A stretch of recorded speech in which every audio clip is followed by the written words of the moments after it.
ओम नमो भगवते वासुदेवाय। आज हम आपके लिए लेकर आए हैं मार्गशीर्ष महीने के शुक्ल पक्ष की एकादशी की कथा, यानी मोक्षदा एकादशी व्रत महात्म्य।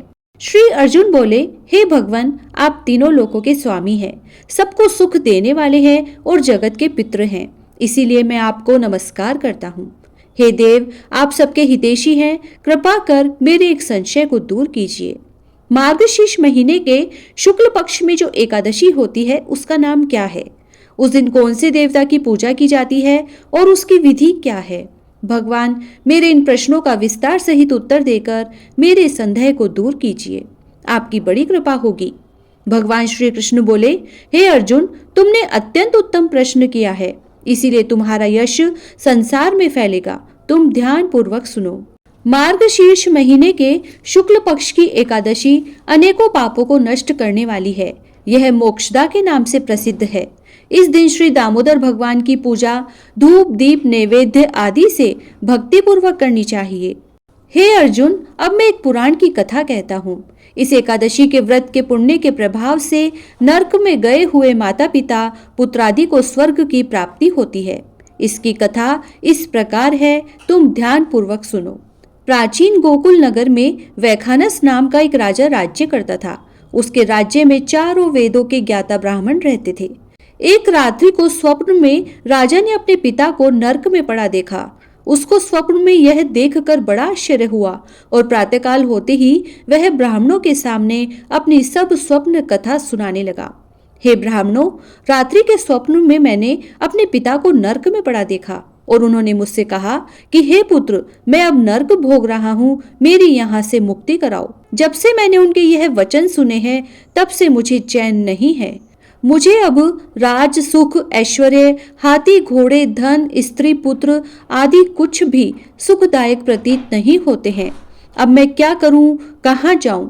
इस दुख के कारण मेरा शरीर तप रहा है। आप लोग मुझे किसी प्रकार का तप दान व्रत आदि बताएं जिससे मेरे पिता को मुक्ति प्राप्त हो सके। राजा के ऐसे वचनों को सुनकर ब्राह्मण बोले, हे राजन, यहाँ से समीप ही वर्तमान भूत भविष्य के ज्ञाता एक पर्वत नाम के मुनि हैं। आप यह सब बातें उनसे जाकर पूछ लीजिए, वे आपको इसकी विधि बता देंगे।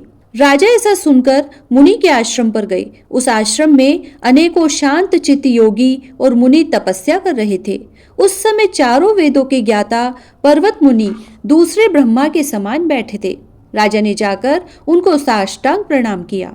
पर्वत मुनि ने राजा से कुशल क्षेम पूछी। तब राजा बोले, हे देव ऋषि, आपकी कृपा से मेरे राज्य में सब कुशल है, परंतु अकस्मात एक विघ्न आ गया है जिससे मुझे अशांति हो रही है।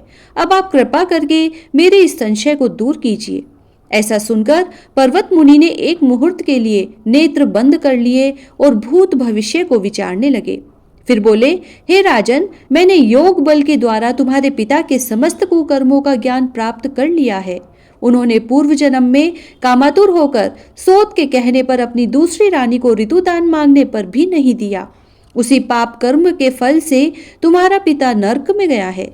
तब राजा बोले कि हे मुनि, मेरे पिताजी के उद्धार के हेतु आप कोई उपाय बताएं। तब पर्वत मुनि बोले, हे राजन, मार्गशीर्ष महीने के शुक्ल पक्ष में जो एकादशी होती है, उस एकादशी का आप उपवास करें और उस उपवास के पुण्य को अपने पिता का संकल्प करके छोड़ दें। उस एकादशी के पुण्य के प्रभाव से अवश्य ही आपके पिता की मुक्ति होगी। मुनि के ऐसे वचनों को सुनकर राजा अपने राज्य में लौट आया और कुटुंब सहित मोक्षदा एकादशी का उपवास किया और उस उपवास के पुण्य को राजा ने अपने पिता को दे दिया, अर्थात संकल्प छोड़ दिया। उस पुण्य के प्रभाव से राजा के पिता को मुक्ति मिली और स्वर्ग में जाते हुए अपने पुत्र से बोला, हे पुत्र, तेरा कल्याण हो। यह कहकर स्वर्ग चला गया। इसीलिए हे अर्जुन, मार्गशीर्ष महीने के शुक्ल पक्ष के मोक्षदा एकादशी का जो व्रत करते हैं, उनके समस्त पाप नष्ट हो जाते हैं और अंत में स्वर्ग लोक को जाते हैं। इस व्रत से बढ़कर मोक्ष देने वाला दूसरा कोई भी व्रत नहीं है। इस कथा को सुनने व पढ़ने से वाजपेय यज्ञ का फल मिलता है और इस कथा को जो मैंने तुम्हें सुनाई है, इसको सुनने व पढ़ने से वाजपेय यज्ञ का फल मिलता है। यह व्रत मोक्ष देने वाला चिंतामणि के समान है।